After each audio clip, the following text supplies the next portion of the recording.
रात गए तहरीक इंसाफ के खिलाफ लाहौर पुलिस की जानिब से क्रैकडाउन किया गया। मुत्तादिद रहनुमाओं और कारकुनों के घर पर छापा मारकर मुत्तादिद लोगों को गिरफ्तार किया गया है। इस वक्त जमान पार्क में क्या सूरत हाल है, जानते हैं डॉन न्यूज के नुमाइंदे मोहम्मद तैमूर से। मोहम्मद तैमूर, बताइएगा किन किन रहनुमाओं के घरों पर छापा मारा गया है?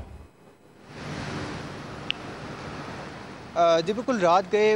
पुलिस की जानिब से पाकिस्तान तहरीक इंसाफ के रहनुमाओं और कारकुनान के खिलाफ जो है वो क्रैकडाउन किया गया है, जिसमें मुसरत जमशेद इकबाल चीमा, शफकत महमूद, बजाज खान नियाजी समेत दीगर जो रहनुमा और कारकुनान हैं उनके घरों पर, मुकामी रहनुमा भी बीच में शामिल है जिनके घरों पर पुलिस की जानिब से रात गए छापे मारे गए हैं। और दावा ये किया जा रहा है मुसरत जमशेद इकबाल चीमा की जानिब से कि उनके घर पर भी जो है धावा बोला गया, छापा मारा गया और उनके जो घर के जो मुलाजमीन थे, क्योंकि वो घर में खुद मौजूद नहीं थी, तो उनके घर के जो मुलाजमीन थे उनको जो है वो पुलिस ने अरेस्ट किया और उनके घर में जो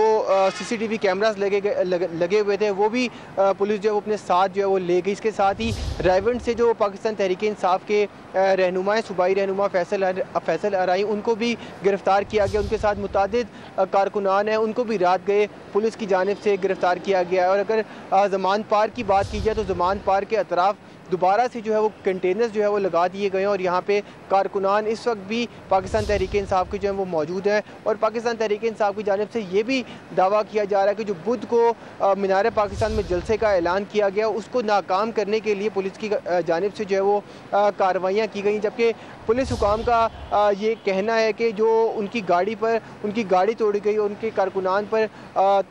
तहरीक इंसाफ के कारकुनान की जानिब से हमला किया गया, उसकी वजह से जो FIR हुई हैं उसके ऊपर जो है वो क्रैकडाउन जो है वो किया गया। तो अभी रात गए जो क्रैकडाउन किया गया उसमें मुतादिद कारकुनान गिरफ्तार किए गए, जबकि एक रायवंड से जो रहनुमा था पाकिस्तान तहरीक इंसाफ का सूबाई रहनुमा फैसल अराई, उनको जो है वो गिरफ्तार किया गया है। जी, PTI के कारकुनान अभी भी जमान पार्क के बाहर मौजूद हैं। बड़ी तादाद में तफसीलात देते मोहम्मद तैमूर, आपका बहुत शुक्रिया।